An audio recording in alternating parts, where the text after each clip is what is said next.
Buenas noches. Miren a su alrededor. El mundo que conocíamos ha desaparecido. Nos encontramos ahora entre dos ríos que dieron origen a todo lo que llamamos civilización. El Tigris y el Éufrates fluyen como lo han hecho durante 10.000 años. Pero las ciudades que una vez coronaron sus orillas yacen enterradas bajo nuestros pies. Esta es Mesopotamia, la tierra entre los ríos. El lugar donde la humanidad dejó de vagar y comenzó a construir. Están de pie en la cuna del lenguaje escrito, de la ley, de la ciudad misma. Cada ladrillo bajo sus pies, cada fragmento de tablilla de arcilla esparcido en el polvo, cada columna de piedra desgastada que se eleva hacia el cielo, cuenta una historia que se extiende a lo largo de 5.000 años. Desde los primeros agricultores que cultivaron trigo a partir de hierba silvestre hasta los escribas que presionaron cañas en arcilla húmeda e inventaron la escritura. Desde Sargón, quien forjó el primer imperio del mundo, hasta Hammurabi, quien talló la justicia en piedra negra. Desde los imponentes sigurats de Ur hasta las puertas azules vidriadas de Babilonia, donde toros dorados una vez brillaron bajo el sol.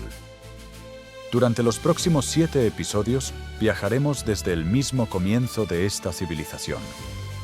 Caminaremos por Uruk cuando era la ciudad más grande de la Tierra, hogar de 50.000 almas. Presenciaremos la invención de la rueda, el arado, la hora de 60 minutos que consultan en su reloj. Estaremos en la biblioteca de Asurbanipal mientras 30.000 tablillas preservan el conocimiento acumulado de milenios. Veremos a Nabucodonosor reconstruir Babilonia convirtiéndola en una maravilla del mundo antiguo. Y comprenderemos por qué, para el año 100, estas magníficas ciudades yacían abandonadas, devoradas por la arena y el silencio. Esto no es solo una lección de historia. Este es un viaje completo a través del tiempo. Exploraremos cómo vivía la gente, qué creían, cómo se gobernaban y qué dejaron atrás. Al final de esta serie, comprenderán no solo lo que sucedió aquí, sino cómo Mesopotamia inventó las herramientas mismas que usamos para registrar la historia. Lo que están a punto de ver moldeó el mundo en el que vivimos hoy.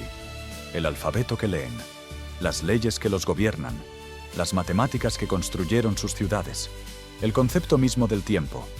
Todo se remonta a este lugar, a estos ríos, a las mentes que primero preguntaron, ¿y si nos quedáramos? ¿Y si construyéramos algo permanente? Si disfrutan estos viajes completos a través de civilizaciones antiguas, por favor suscríbanse para no perderse nuestra próxima exploración. Cada semana les traemos la historia completa de un mundo perdido, desde su primer aliento hasta su silencio final. Comencemos nuestro viaje en el mismo principio, hace 10.000 años, cuando las primeras semillas fueron plantadas en la tierra que haría crecer imperios. Las hierbas silvestres se doblan en olas a través del creciente fértil, sus espigas cargadas de promesa. 10.000 años antes del presente, el clima cambia. El hielo retrocede hacia el norte. Las lluvias aumentan. Entre el Tigris y el Éufrates, donde las montañas Zagros descienden a las llanuras aluviales, rodales de trigo einkorn silvestre y cebada crecen lo suficientemente densos como para sostener la vida humana sin un vagabundeo interminable. Los primeros cosechadores llegan con hoces de hoja de sílex, recogiendo semillas en cestas tejidas. Regresan cada temporada a los mismos valles, las mismas laderas. Alrededor del 8500 a.C., la observación se convierte en intervención. Las semillas más grandes, cuidadosamente seleccionadas, presionadas en la tierra, regadas, protegidas. Las mutaciones compactas que impiden la dispersión natural de semillas, el rasgo mismo que condenaría a las plantas silvestres, se vuelven ventajosas bajo el cuidado humano. La domesticación comienza no como un gran diseño, sino como elecciones acumuladas, temporada tras temporada, generación tras generación. Para el 7000 a.C., la permanencia reemplaza el movimiento. En sitios como Yarmo, en las estribaciones de Zagros, las familias construyen casas de ladrillos de barro moldeados a mano. Cada ladrillo secado bajo el sol implacable, apilados en paredes de 2 pies de espesor. Techos de vigas de madera, y haces de juncos sellan la lluvia. Pozos de almacenamiento excavados en los pisos guardan grano excedente durante los meses de invierno. Vasijas de arcilla, enrolladas a mano y cocidas en llamas abiertas, reemplazan los recipientes perecederos. Hojas de obsidiana de volcanes de Anatolia, comerciadas a través de cientos de millas, cortan los tallos cosechados con bordes de vidrio volcánico más afilados que el acero moderno. La cultura Ubaid emerge alrededor del 6500 a.C., extendiéndose por el sur de Mesopotamia. Su innovación lo transforma todo. La irrigación. Canales excavados a mano redirigen el agua del río a campos más allá de la llanura de inundación natural. Palos de cavar de madera evolucionan en herramientas ponderadas que rompen la tierra compactada. Para el 5000 a.C., redes de canales se extienden por millas, su precisión geométrica visible desde terreno elevado. Los rendimientos de cebada se multiplican. La población se concentra. Con el excedente viene la diferenciación. Algunas familias controlan más tierra, más acceso al agua. Aparecen casas más grandes. Sus planos revelan múltiples habitaciones, áreas de almacenamiento, evidencia de riqueza acumulada. Fichas de arcilla, formas geométricas simples, rastrean cantidades de grano, ganado, textiles. Los primeros sistemas de contabilidad, presionados en arcilla húmeda, secados en registro permanente. Los muertos reciben nueva atención. Los entierros bajo los pisos de las casas incluyen ajuar funerario, hachas de piedra pulida, cuentas de concha del Golfo Pérsico, vasijas de cerámica que contienen ofrendas de alimentos. La jerarquía social, invisible en el trabajo diario de la vida, se vuelve explícita en los arreglos cuidadosos de la muerte. Para el 4000 a.C., los asentamientos más grandes albergan miles. Eridu, más tarde reclamada como la primera ciudad, se alza en el borde pantanoso donde el Éufrates se encuentra con el mar. Su plataforma de templo, reconstruida y expandida a lo largo de siglos, se eleva hacia el cielo en capas de ladrillo secado al sol. La revolución agrícola, iniciada en la selección de hierbas silvestres, culmina en la civilización permanente, sus cimientos literalmente construidos de barro de río y ambición humana. El asentamiento de Uruk se expande más allá de todo reconocimiento. Para el 3500 a.C., lo que comenzó como un conjunto de chozas de juncos y santuarios de ladrillos de barro se transforma en algo sin precedentes. Una ciudad de 10.000 almas, luego 20, después 50.000, para el 3200 a.C. La pura densidad de la habitación humana exige innovación en cada momento. El complejo del templo domina el núcleo urbano, su plataforma elevándose en etapas hacia los cielos. El templo blanco, construido alrededor del 3200 a.C., corona una terraza masiva a 40 pies sobre la llanura aluvial. Bloques de piedra caliza, transportados desde canteras a días de distancia, forman su fundación. Muros de yeso brillan bajo el sol del desierto, visibles a millas de distancia a través de la plana llanura aluvial. En el interior, la cella, la cámara interior del dios, recibe ofrendas de cebada, dátiles y textiles tejidos. Los sacerdotes administran estas acumulaciones, transformando el templo en la primera institución económica a gran escala de Mesopotamia. La rueda aparece alrededor del 3500 a.C., primero como herramienta de alfarero. Las vasijas de arcilla, antes construidas enrollando a mano, ahora giran hacia una simetría perfecta. En pocas generaciones, el principio se extiende al transporte. Discos sólidos de madera, cortados de troncos únicos y unidos por ejes, ruedan bajo los trineos. Los burros se esfuerzan contra arneses de cuero, tirando cargas que antes requerían 20 hombres. Las rutas comerciales se expanden exponencialmente. El arado sigue, con punta de bronce y tirado por bueyes. Un solo agricultor con esta herramienta cultiva lo que 10 podían manejar con palos de cavar. El grano excedente se acumula en los almacenes del templo, graneros masivos con muros de 6 pies de grosor. Sus interiores frescos y oscuros, capaces de preservar cosechas durante años. Este excedente alimenta a especialistas, alfareros, tejedores, trabajadores del metal, sacerdotes, Administradores. Alrededor del 3200 a.C., la carga administrativa excede la memoria humana. Un escriba se sienta en el patio del templo, un trozo de arcilla húmeda ante él. Corta un junco en ángulo, creando una punta en forma de cuña. Presionando este estilete sobre la superficie de la arcilla, crea marcas, no dibujos, sino símbolos abstractos que representan cantidades y mercancías. 300 ovejas, 15 jarras de aceite, 20 medidas de cebada. Las impresiones se secan formando un registro permanente. La escritura, la tecnología más transformadora de la humanidad, emerge no de la poesía o la religión, sino de la contabilidad. Las primeras tablillas, que se cuentan por miles, registran transacciones del templo con precisión burocrática. Los pictogramas se simplifican gradualmente en cuñas cuneiformes, sus formas dictadas por la presión natural del junco contra la arcilla. El sistema se difunde, adaptado para registrar no solo bienes, sino nombres, lugares, conceptos. Los sellos cilíndricos aparecen, tallados en piedra con herramientas de cobre. Rodados sobre arcilla húmeda, dejan impresiones distintivas: la firma de un comerciante, la autoridad de un templo, la verificación de un administrador.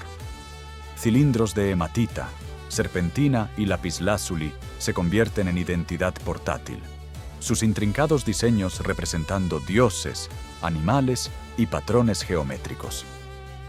Los muros de Uruk, construidos alrededor del 3000 a.C., se extienden por 6 millas, encerrando casi 2 millas cuadradas. Ladrillos secados al sol, cada uno midiendo 40 centímetros cuadrados y 10 de grosor, se apilan en hileras unidas con mortero de betún. Torres de vigilancia puntúan el circuito a intervalos regulares. Estas fortificaciones protegen no solo contra invasores, sino que definen la identidad urbana. Dentro de los muros, la civilización; más allá de ellos, la estepa incierta. La estratificación social se cristaliza. Los administradores del templo ocupan casas de múltiples habitaciones con patios interiores. Los artesanos se agrupan en barrios especializados: alfareros cerca de fuentes de arcilla, trabajadores del metal a sotavento, donde el humo no ofende a nadie. Los trabajadores habitan viviendas de una sola habitación, sus muros compartidos con vecinos. La propia arquitectura de la ciudad codifica la jerarquía, su organización espacial reflejando la complejidad emergente de la sociedad urbana. Alrededor del 2334 a.C., una nueva fuerza emerge desde el norte. Sargón, un copero que toma el poder en la ciudad de Kish, observa las fracturadas ciudades-estado sumerias y vislumbra algo sin precedentes: la unidad bajo un solo gobernante. Sus ejércitos marchan hacia el sur, equipados con arcos compuestos y lanzas con punta de bronce que superan en alcance a las armas sumerias. Ciudad tras ciudad cae: Uruk, Ur, Lagash, Umma. Las ciudades-estado independientes, debilitadas por siglos de guerra intestina por derechos sobre el agua y disputas fronterizas, no pueden resistir la fuerza militar coordinada respaldada por logística centralizada. Sargón establece su capital en Akkad, una ciudad cuya ubicación precisa permanece sin descubrir bajo las arenas mesopotámicas. Desde aquí, comanda un imperio que se extiende desde el Golfo Pérsico hasta el mar Mediterráneo, desde las montañas Zagros hasta la cordillera del Tauro. El acadio, una lengua semítica distinta del sumerio, se convierte en la lengua administrativa. Los escribas adaptan los caracteres en forma de cuña del cuneiforme para expresar la fonética acadia, creando la primera burocracia bilingüe de la historia. Tablillas de arcilla registran el tributo que fluye hacia Akkad: cobre de Anatolia, madera del Líbano, lapislázuli de Afganistán, cornalina del Valle del Indo. El imperio requiere nuevas tecnologías de control. Pesos y medidas estandarizados facilitan el comercio a través de vastas distancias. Un ejército profesional permanente, pagado en raciones de plata y grano, reemplaza a las milicias urbanas. Mensajeros reales viajan por caminos mantenidos, llevando órdenes selladas impresas con sellos cilíndricos tallados en hematita y serpentina. Estelas de victoria conmemoran triunfos militares. Monumentos de piedra caliza tallada que muestran a Sargón pisoteando enemigos. su barba trenzada a la moda acadia, sus brazos musculosos empuñando maza y arco. El nieto de Sargón, Naram Sin, lleva la ideología imperial más lejos. Alrededor del 2254 a.C., se declara divino, adoptando el título de Dios de Akkad. Su estela de victoria, descubierta en Susa, mide 6 pies de altura en piedra caliza rosada. El relieve tallado muestra a Naram Sin ascendiendo una montaña, sus enemigos cayendo bajo sus pies, su casco con cuernos, símbolo de divinidad, capturando la luz celestial. 2 soles brillan sobre él, la aprobación divina hecha visible en piedra. Sin embargo, el imperio resulta frágil. Alrededor del 2154 a.C., Akkad colapsa bajo la presión de los invasores gutianos que descienden desde los Sagros, combinada con rebelión interna y posible disrupción climática. Las ciudades sumerias reafirman su independencia. Durante décadas, la fragmentación política regresa. Luego, alrededor del 2112 a.C., Ur-Nammu, gobernador de Ur, reunifica el sur de Mesopotamia bajo la tercera dinastía de Ur. Este renacimiento sumerio alcanza hacia atrás para reclamar la gloria antigua mientras innova hacia adelante. Ur-Nammu promulga el código de leyes más antiguo que sobrevive en la historia, tallado en tablillas de arcilla y estelas de piedra. 32 leyes sobreviven, cubriendo todo desde asesinato hasta daño a la propiedad, estableciendo compensaciones fijas en lugar de venganza arbitraria. Su legado arquitectónico se eleva por encima de todo. El gran sigurat de Ur se alza en 3 plataformas masivas, cada una más pequeña que la inferior, creando una pirámide escalonada que alcanza 64 pies hacia el cielo. 2 millones de ladrillos secados al sol forman su núcleo, revestido con ladrillos cocidos colocados en mortero de betún. 3 escaleras monumentales, 2 flanqueantes, una frontal, convergen en la primera terraza.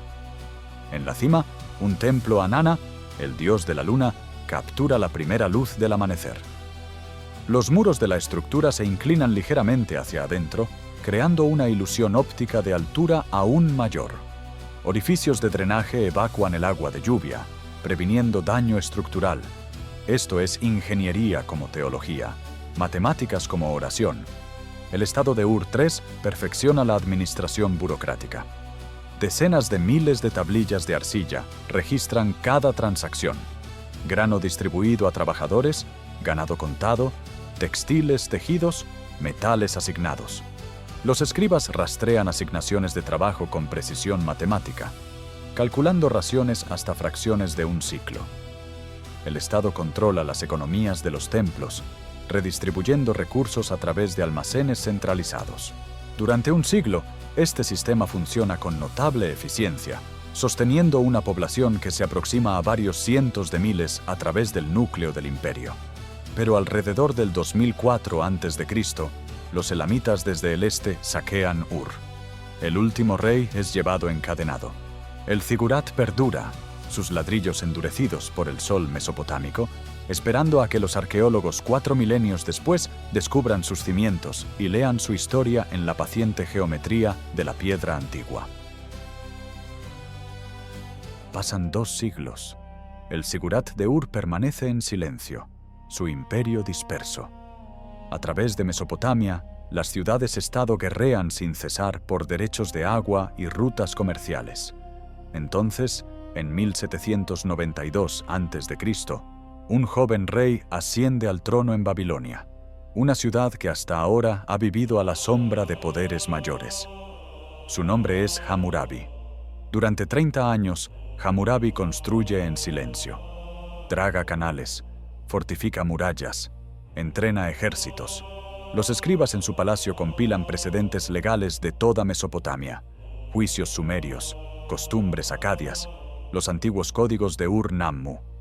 Entonces, en 1763 a.C., ataca. Sus fuerzas arrasan el sur, conquistando Larsa.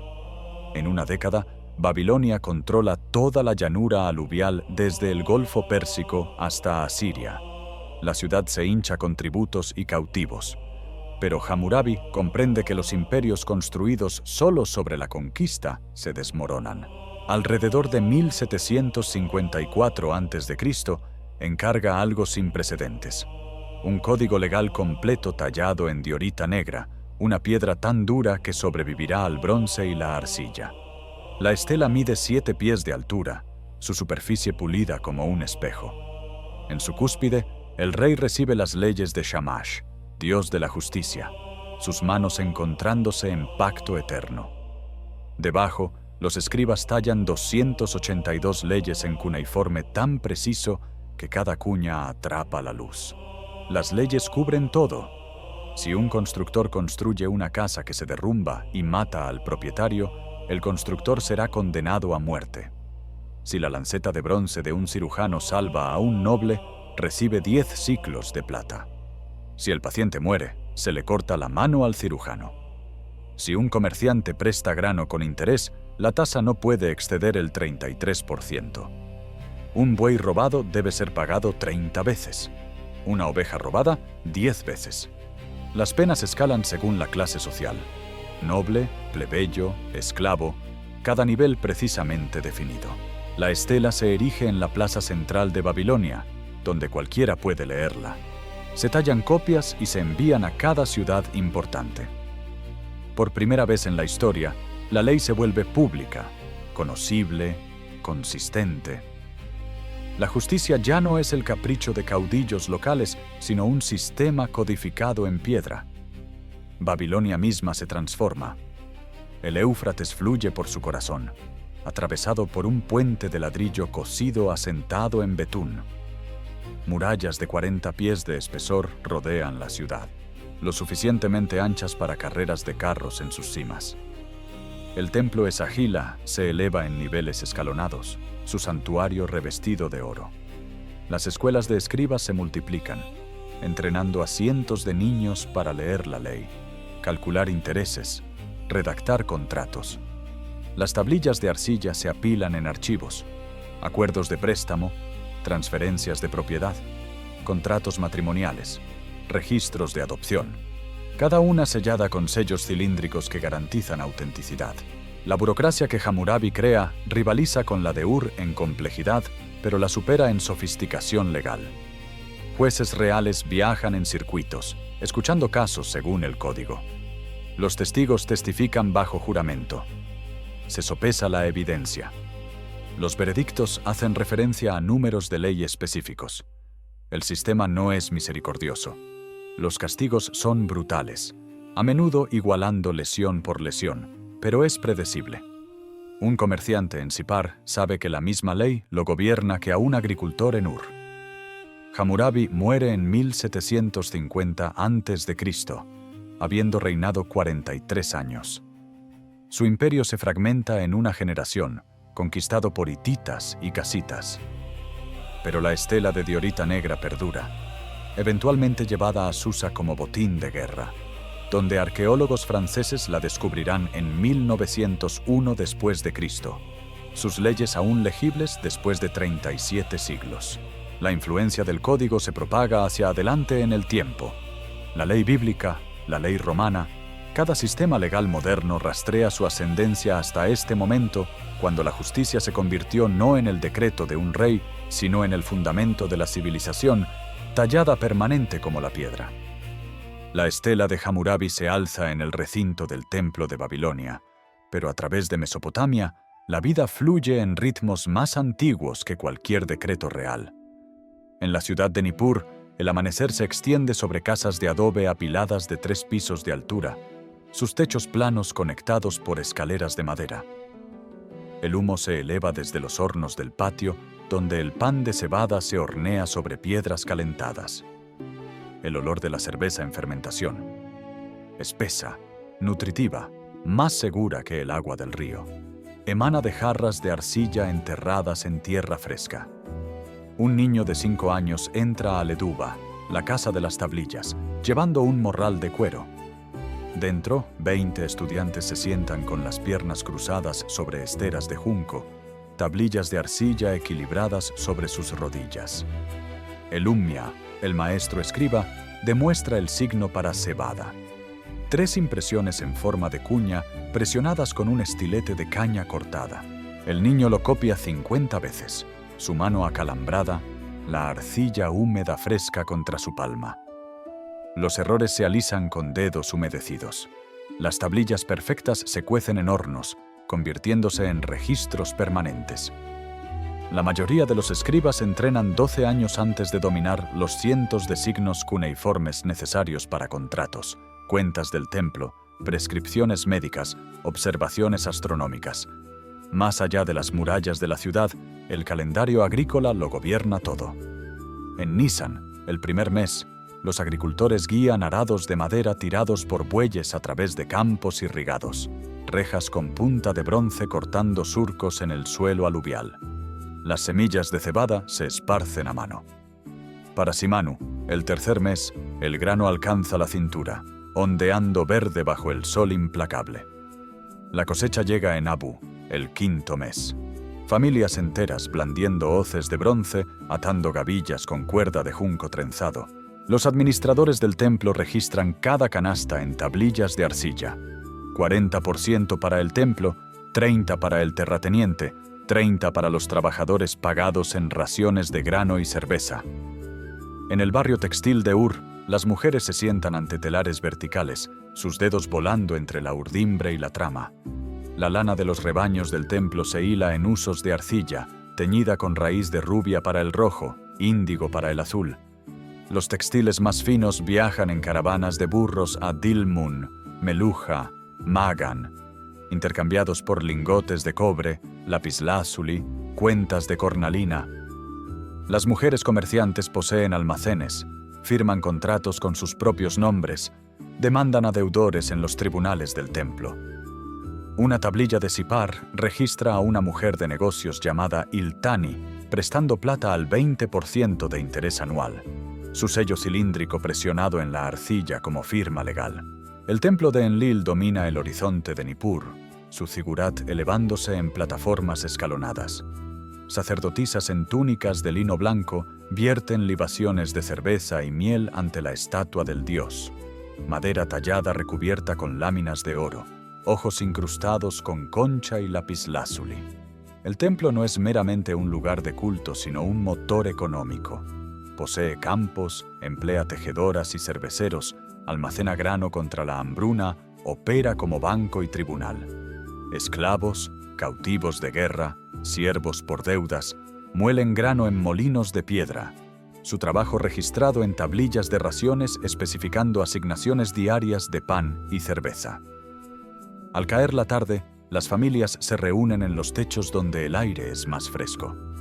Lámparas de arcilla quemando aceite de sésamo proyectan luz parpadeante. Un padre enseña a su hija a calcular interés compuesto usando un ábaco de caña. En algún lugar, un escriba copia un antiguo himno sumerio en una tablilla nueva, preservando palabras compuestas 1000 años antes. El Éufrates fluye eterno entre sus orillas, llevando sedimento que nutrirá la cosecha del próximo año. El ciclo ininterrumpido desde que los primeros agricultores presionaron semillas en esta tierra fértil. Al norte de Babilonia, un nuevo poder afila sus espadas. Alrededor del 911 a.C., Asiria emerge de siglos de oscuridad con una ventaja revolucionaria: el hierro. Mientras las armas de bronce se doblan y desafilan, los herreros asirios martillan hierro meteórico en espadas que mantienen su filo durante campañas enteras. En talleres cerca de Ashur, los artesanos calientan el metal hasta el rojo cereza, lo templan en aceite, lo retemplan hasta alcanzar la dureza del acero elástico. El resultado transforma la guerra. Flechas con punta de hierro perforan armaduras de bronce. Hachas de hierro astillan puertas de cedro. Para el 883 a.C., cuando Asurnasirpal II asciende al trono, los ejércitos asirios marchan con disciplina férrea desde las montañas Sagros hasta la costa mediterránea. El rey traslada su capital a Kalhu, la moderna Nimrut, donde los trabajadores extraen piedra caliza para un palacio que cubre 6 acres. En sus puertas, colosales lamasu montan guardia. Toros alados con cabeza humana, tallados en bloques únicos de alabastro que pesan 40 toneladas cada uno. 5 patas les permiten parecer erguidos cuando se ven de frente, caminando cuando se ven de lado. En el interior, esculturas en relieve cubren cada pared. Carros aplastando enemigos, arqueros en formación geométrica, escribas contando cabezas cercenadas, el rey vertiendo libaciones ante deidades protectoras. Las tallas son propaganda y libro de contabilidad combinados, registrando el tributo extraído de ciudades conquistadas: oro, plata, caballos, troncos de cedro, lapislázuli. Sennacherib, gobernando del 705 al 681 a.C., elige Nínive como su capital. La ciudad se expande hasta 100.000 habitantes tras murallas de 8 millas de circunferencia, lo suficientemente gruesas para que 3 carros corran uno al lado del otro a lo largo de la parte superior. 15 puertas perforan las fortificaciones, cada una nombrada por un dios. El rey construye un acueducto de 30 millas de largo, llevando agua de montaña a través de canales de piedra para irrigar jardines palaciegos donde árboles exóticos de tierras conquistadas crecen en hileras ordenadas. Tablillas de arcilla inventarían la colección botánica, cedros del Líbano, mirra de Arabia, vides de Anatolia. Pero el verdadero tesoro de Nínive se acumula bajo Asurbanipal, quien gobierna del 668 al 627 a.C. El rey, alfabetizado tanto en acadio como en sumerio, envía escribas por todo su imperio con una sola orden: copiar cada tablilla. Regresan con mitos de creación, tratados médicos, observaciones astronómicas, tablas matemáticas, colecciones de presagios, correspondencia real que abarca siglos. En un ala del palacio diseñada como biblioteca, tablillas de arcilla llenan estantes de madera en orden sistemático. Cada texto recibe un número de catálogo impreso en su borde. 30.000 tablillas preservan el conocimiento acumulado de la humanidad. La epopeya de Gilgamesh en su versión más completa, el Enuma Elish explicando la creación, diarios astronómicos rastreando Venus a través de décadas, tablas de multiplicación que se extienden hasta los millones. Sin embargo, los imperios construidos sobre hierro y miedo llevan las semillas de su colapso. La guerra constante agota la mano de obra. Los pueblos conquistados aguardan su momento. En el 612 a.C., medos de la meseta iraní y babilonios del sur convergen en Nínive. Las murallas que parecían eternas se desmoronan. El fuego consume el palacio. Las tablillas de la biblioteca, endurecidas por las llamas destinadas a destruirlas, sobreviven enterradas en ceniza. El imperio asirio, que dominó durante 3 siglos, desaparece en 3 meses de asedio. Los Lamassu se derrumban. Los acueductos se agrietan. El silencio reclama la ciudad. Desde las cenizas de Nínive, Babilonia resurge. En 605 a.C., Nabucodonosor II asciende al trono y transforma su ciudad en la obra maestra final del mundo antiguo. Los trabajadores moldean millones de ladrillos de barro, cada uno sellado con su nombre en cuneiforme.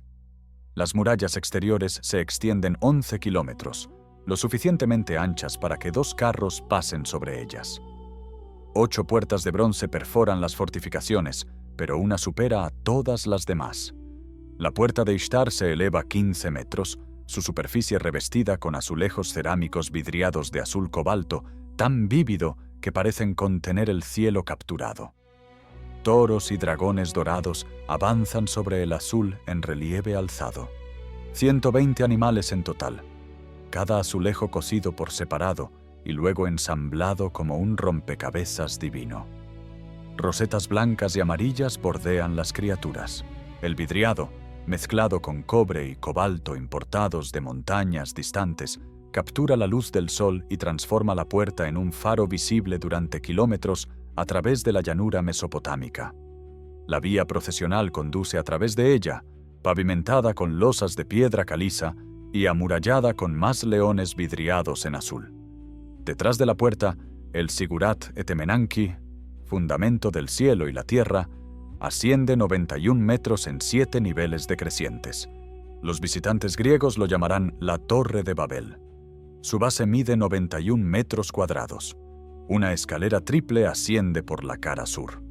En la cumbre, un templo alberga la cama y mesa doradas de Marduk.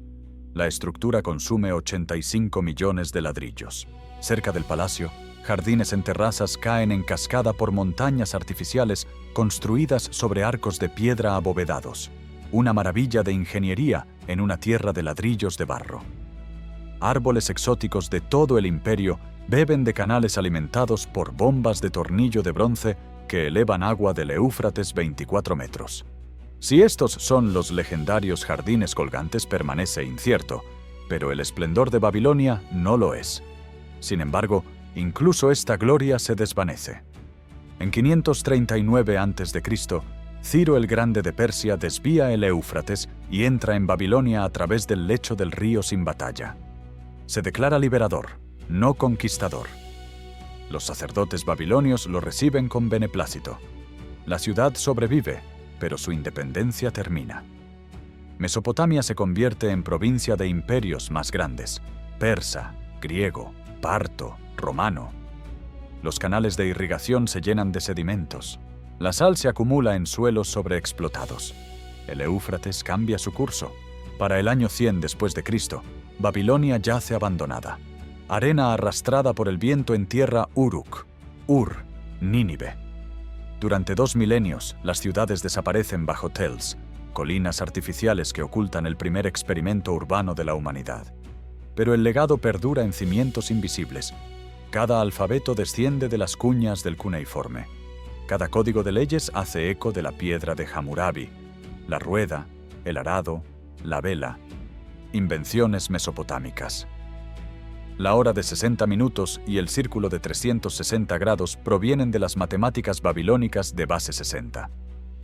La semana de 7 días refleja sus dioses planetarios. Préstamos con intereses, contratos escritos, escrituras de propiedad, predicción astronómica, planificación urbana, ingeniería de irrigación, metalurgia del bronce, arquitectura monumental, todo nacido entre estos dos ríos. Cuando los arqueólogos excavan la biblioteca de Asurbanipal en la década de 1850, recuperan la epopeya de Gilgamesh, demostrando que la historia del diluvio de la Biblia tenía precedentes antiguos. Cada tablilla traducida revela que Mesopotamia no solo comenzó la historia, inventó las herramientas con las que la escribimos. Las ciudades se desmoronaron, pero su regalo persiste. La civilización misma, con toda su complejidad, ambición y perdurable esperanza humana de que el orden puede emerger del caos, que la justicia puede tallarse en piedra, que nuestras palabras pueden sobrevivir a nuestros huesos. Gracias por viajar con nosotros a través de los 5000 años de Mesopotamia. Si disfrutaste esta exploración completa del lugar de nacimiento de la civilización, suscríbete a nuestro canal. Más mundos antiguos esperan ser descubiertos.